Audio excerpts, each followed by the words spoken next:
Nancy DeMoss Wolgemuth quiere que estés preparada cuando escuches falsas doctrinas.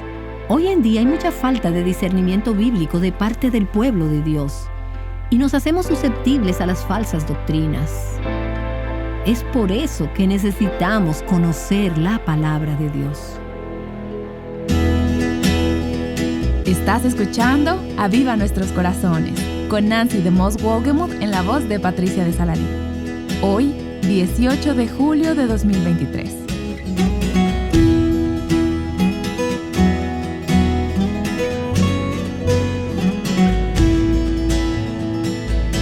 Entra a cualquier librería cristiana y estoy segura de que encontrarás muchas críticas hacia las actividades y la teología de la iglesia. Y ahora, ¿cómo disciernes lo que realmente necesita la iglesia en medio de tantas opiniones? Bueno, Nancy hablará sobre esto al continuar en la serie titulada Lo que la iglesia necesita. De tiempo en tiempo, el equipo administrativo de nuestro ministerio se reúne y realiza una planificación estratégica, una evaluación para ver dónde nos encontramos como ministerio.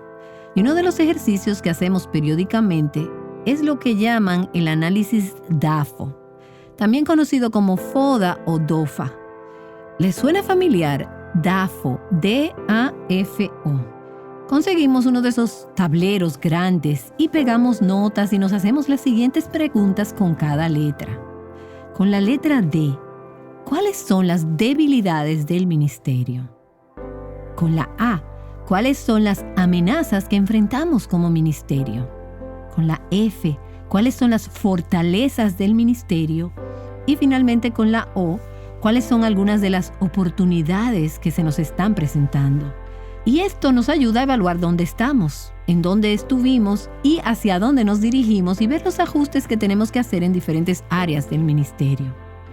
En las cartas a las 7 iglesias en Apocalipsis, Jesús hace una especie de análisis DAFO, un análisis de las iglesias.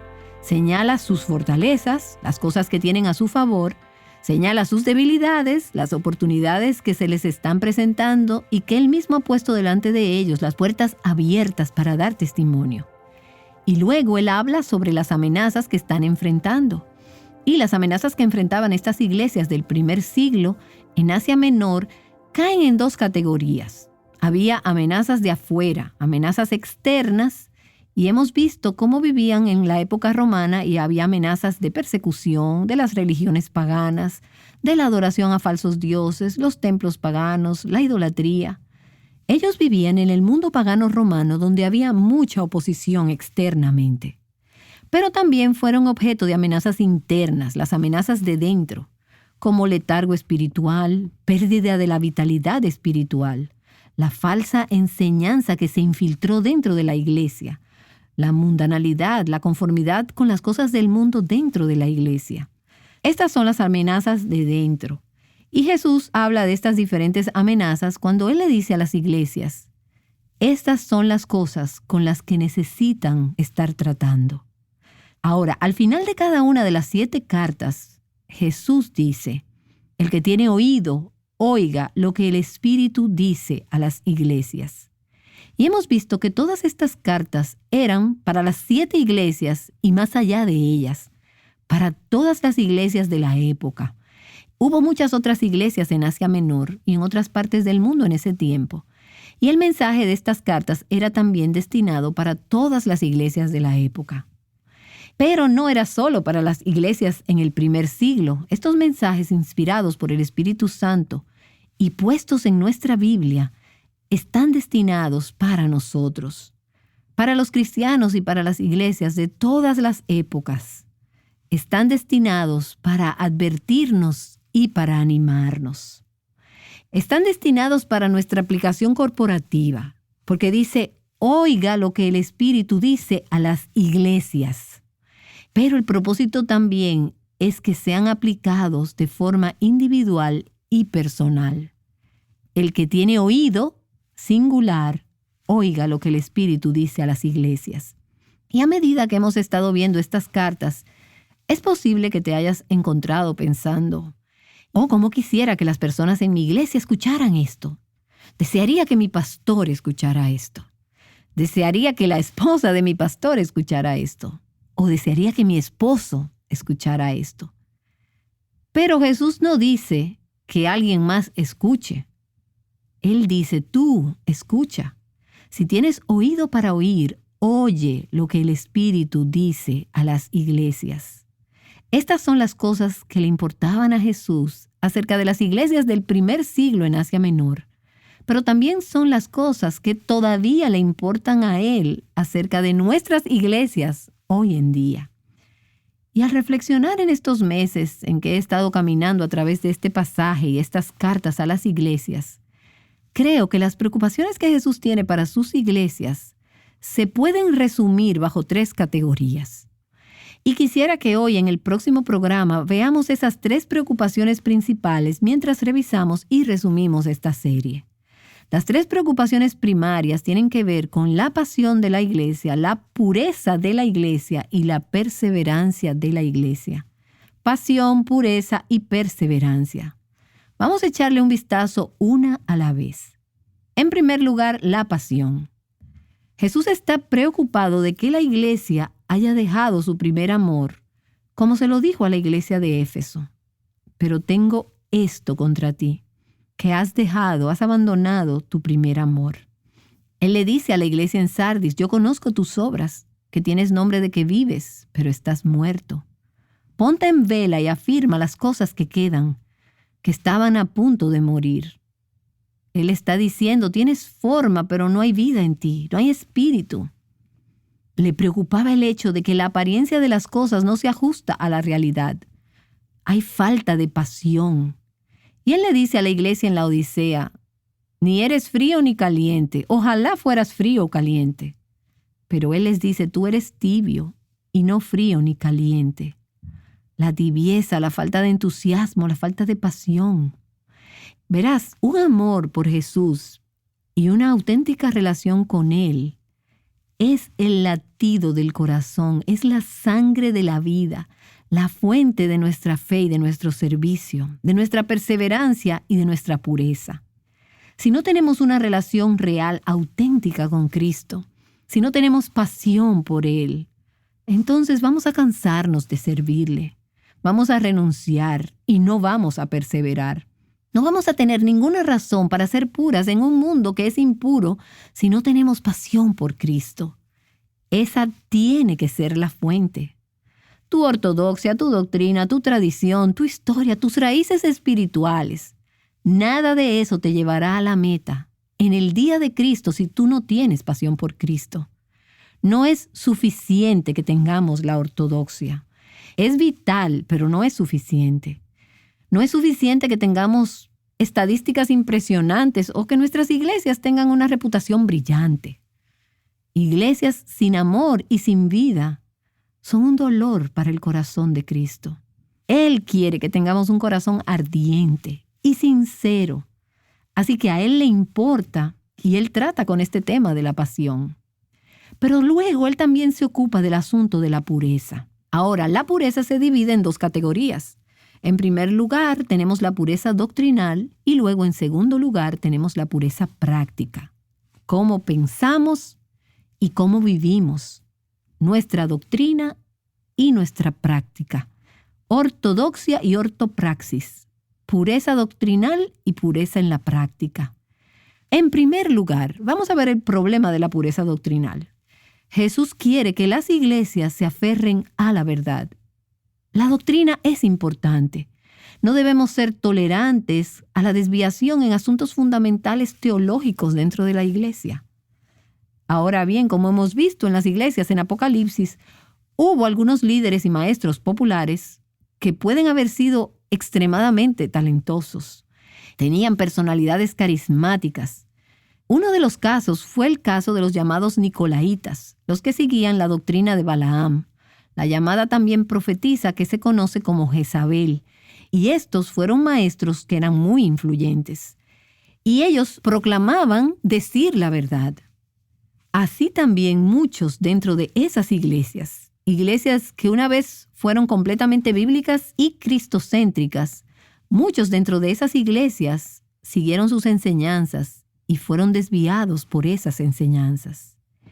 Así que en estas cartas Jesús trata con los asuntos que tienen que ver con las prácticas relacionadas con este tipo de enseñanzas, sobre la asistencia a las fiestas paganas, su participación en diversas prácticas paganas, especialmente en algunos de los casos cuando se esperaba que hicieran esto como parte de su trabajo.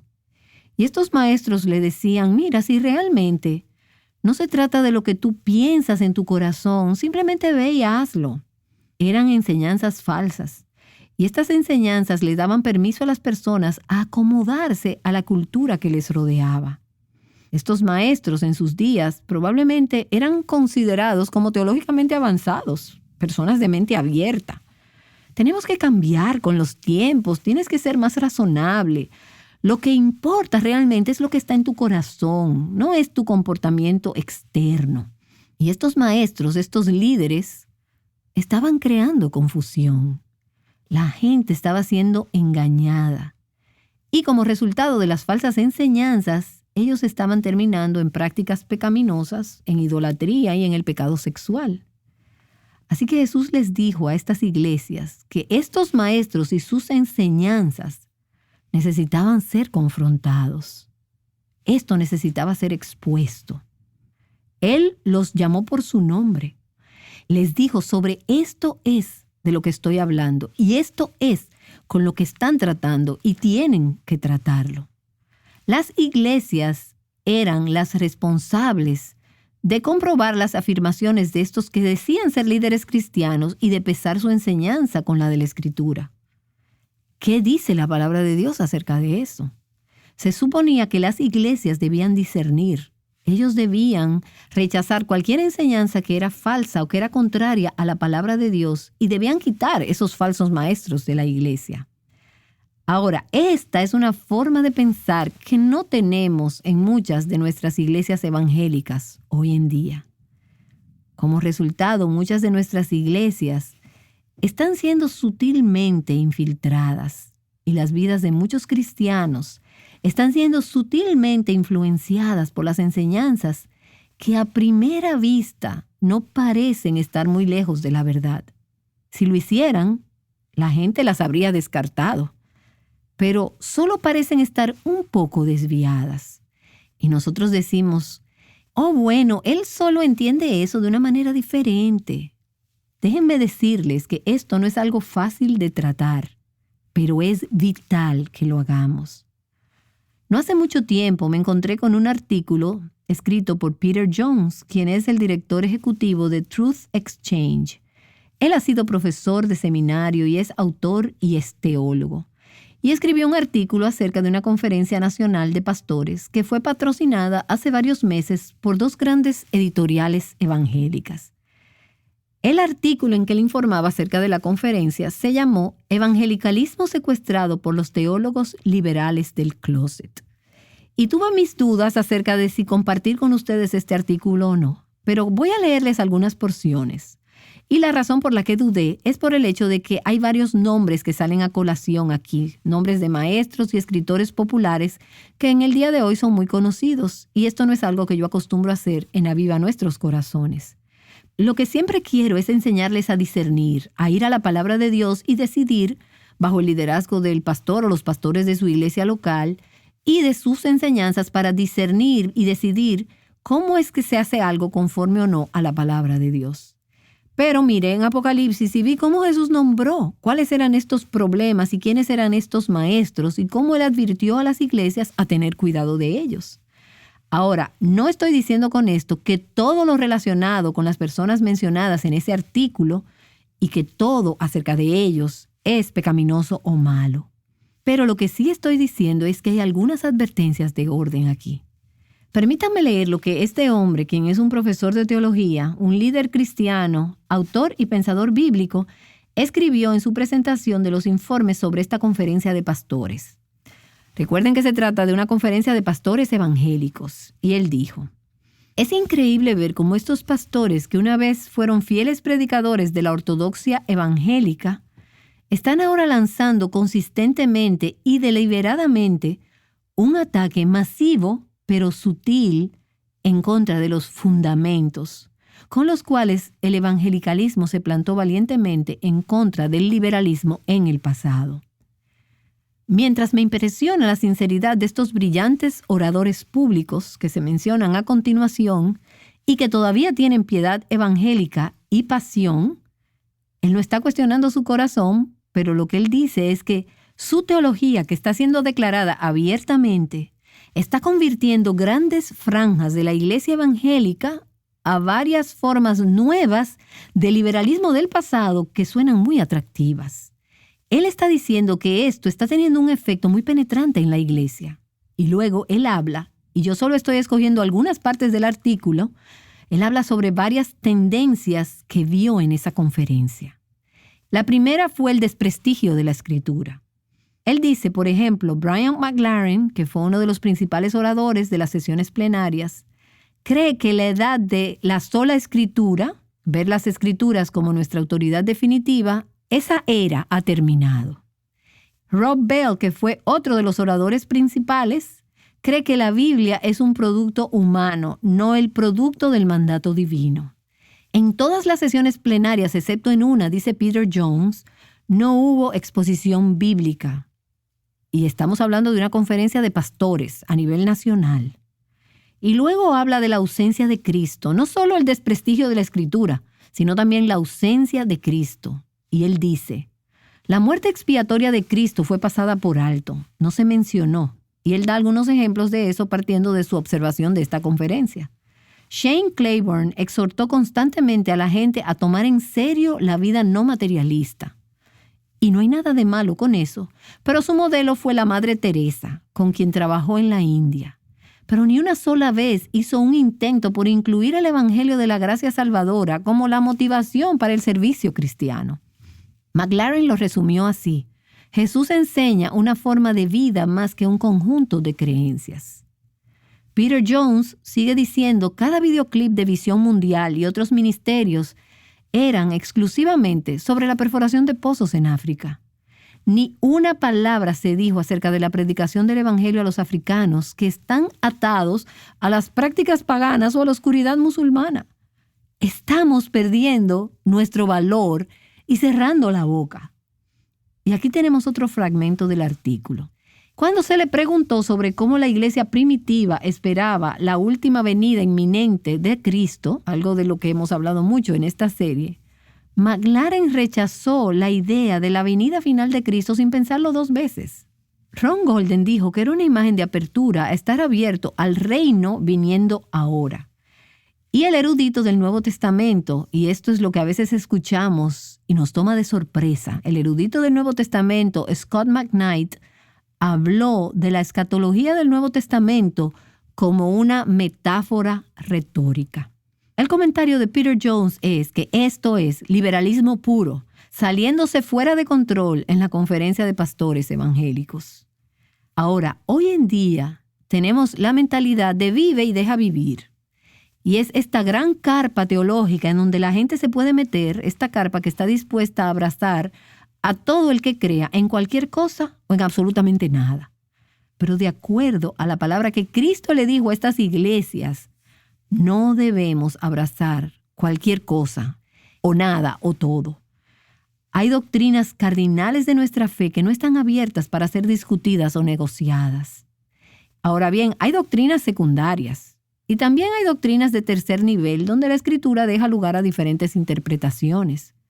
Pero no estamos hablando de estas cosas. Estoy hablando de doctrinas como la inspiración y la autoridad de las Escrituras.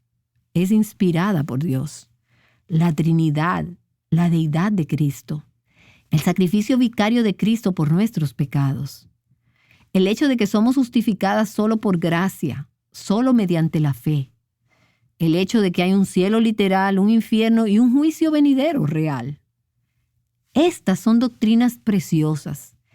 Y si dejamos de creer y de aferrarnos a ellas, dejamos de ser creyentes en Jesucristo. Esa es la verdad. Y estas son las cosas que creemos. Es por eso que tenemos credos y es por eso que decimos, creo que esto es la verdad. Pero en nuestros días, el aferrarnos a la sana doctrina puede ser visto como divisivo o de mente cerrada.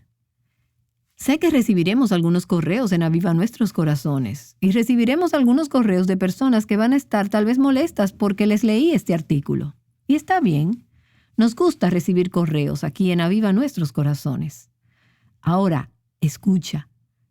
No estoy tratando de molestar a nadie, pero lo que estoy diciendo es que he estudiado estas cartas en las que ha llegado a ser tan obvio para mí que las cuestiones de doctrina sí importan y que Jesús se preocupa por esto y que necesitamos que nos importe que la verdad sea protegida y proclamada por la Iglesia. Hoy en día hay mucha falta de discernimiento bíblico de parte del pueblo de Dios y nos hacemos susceptibles a falsas doctrinas. Y es por eso que tú necesitas conocer la palabra de Dios. No puedes depender de otras personas para ser educada bíblicamente. Tienes que meterte en la palabra de Dios. Necesitas conocer la verdad y necesitas aprender cómo discernir la verdad de la mentira. Hoy en día, dentro del evangelicalismo, hay un cambio no tan sutil de la importancia de la sana doctrina en las iglesias a lo que un autor llama una ortodoxia generosa, donde se supone que debemos buscar y tratar de aprender de lo bueno en todos los sistemas religiosos. Jesús no alienta a una ortodoxia generosa en estas cartas. Él no le dice a las iglesias que deben tratar humildemente de aprender lo que puedan de los nicolaitas y de Jezabel y de los otros falsos maestros en la sinagoga de Satanás. En lugar de una ortodoxia generosa, necesitamos lo que A.W. Tozer llama un dogmatismo suave. Él dijo: el poder moral siempre ha acompañado a creencias definitivas. Los grandes santos siempre han sido dogmáticos. Necesitamos regresar a un dogmatismo suave, que sonríe mientras se planta obstinado y firme en la palabra de Dios que vive y permanece para siempre. Tenemos que amar a los que están siendo engañados y tenemos que tratar de llegar a ellos. Pero no debemos darle una plataforma para que ejerzan su influencia o difundan la doctrina que es contraria a la Escritura. Pureza doctrinal. Jesús se preocupa por ella y nosotros tenemos que cuidar de ella. Y esto nos lleva a su preocupación por la pureza práctica. No se pueden separar la pureza doctrinal y la pureza práctica. La vida santa y la conducta santa fluyen de la pureza doctrinal. La doctrina correcta produce un estilo de vida correcto y la vida recta tiene sus raíces en la doctrina correcta. Y como hemos dicho, había maestros y líderes populares en los días del primer siglo en estas iglesias en Asia Menor, quienes decían: acomódense en el mundo, sean flexibles, sean progresistas. Y si es necesario, vayan a estas fiestas paganas. Lo que comenzó con ellos simplemente dejando una pequeña ranura en la puerta para que el mundo entrara, terminó como un baño completo en la piscina del mundo, en la idolatría y en la inmoralidad sexual. Jesús les dijo: no, levántense en contra de esto. Ustedes deben ser santos. Pureza práctica. La santidad es crucial para nuestro testimonio cristiano en un mundo oscuro. Nuestro mundo adora a César. Se rinde culto a sí mismo. Adora el dinero, adora el sexo. Y en este mundo nuestras vidas tienen que decir: nosotras adoramos solamente a Cristo. Le servimos, no tenemos ningún Dios fuera de Él. Y por la gracia de Dios vamos a ser puras en este mundo impuro. En el libro de Apocalipsis se ve el contraste de dos ciudades.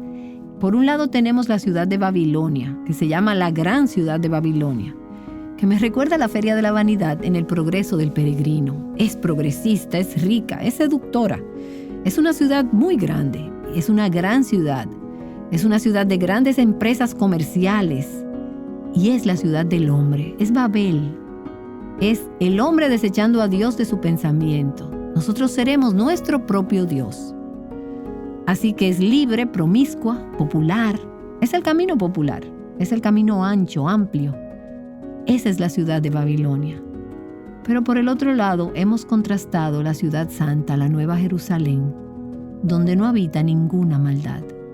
Y la pregunta para nosotras es: ¿a qué ciudad le vamos a dar nuestra lealtad? ¿Para cuál vamos a vivir? ¿Hacia qué ciudad vamos a orientar nuestras vidas? hacia qué ciudad vamos a moldear nuestras vidas. El pueblo de Dios, los cristianos, los verdaderos creyentes en Jesucristo, somos una ciudad santa y estamos buscando una ciudad cuyo arquitecto y constructor es Dios. Y eso significa que aunque vivimos en este mundo, no somos de este mundo. Hemos de ser puras completamente y no solo en nuestra conducta externa, sino que debemos tener corazones que han sido purificados por la sangre de Jesucristo. Hemos de resplandecer, hemos de ser diferentes, de ser puras en un mundo impuro, porque no somos ciudadanas de Babilonia. No somos ciudadanas de esta era actual.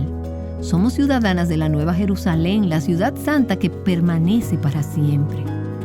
Y por la gracia de Dios, nuestras vidas, nuestras iglesias deben ser una luz que brilla sobre un monte para que todo el mundo vea y para que vean la justicia de Cristo y que por la gracia de Dios, algunos de ellos han sido sacados del reino de las tinieblas y traídos al reino de la luz, para que ellos también puedan entonces llegar a ser ciudadanos de esa ciudad santa. Nancy estará de regreso con nosotras en un momento para orar. Este mensaje que has estado escuchando es parte de una serie que se titula Lo que la Iglesia necesita. Y esta es la última de varias series que Nancy ha venido enseñando basadas en las cartas de Cristo a las iglesias en el libro de Apocalipsis. Y para escuchar alguna de estas series solo tienes que visitar avivanuestroscorazones.com. Allí puedes tener acceso a los audios y a las transcripciones de estas series. Y sabes, este tipo de enseñanza ayuda a agudizar mi forma de pensar y me prepara para cualquier doctrina falsa con la que me pueda encontrar. Mañana escucharemos la última enseñanza de nuestro estudio sobre Apocalipsis capítulos 1 al 3. Así que no te la pierdas. Ahora Nancy regresa para orar. Oh Señor, te pido que nos des un corazón de pureza, pureza doctrinal, pureza práctica y personal, que amemos la santidad, que amemos la verdad, y donde sea que haya ido desapareciendo, o donde sea que hayamos ido abandonando nuestro primer amor, nos darías una fresca pasión, una pasión nueva por Jesús y un nuevo amor por Él. Que esas cosas que le dijiste a esas iglesias del primer siglo, que esas palabras podamos oírlas como diciéndonoslas a nosotras hoy, y que podamos tener oídos para oír lo que tú dices a las iglesias. Oro en el nombre de Jesús. Amén.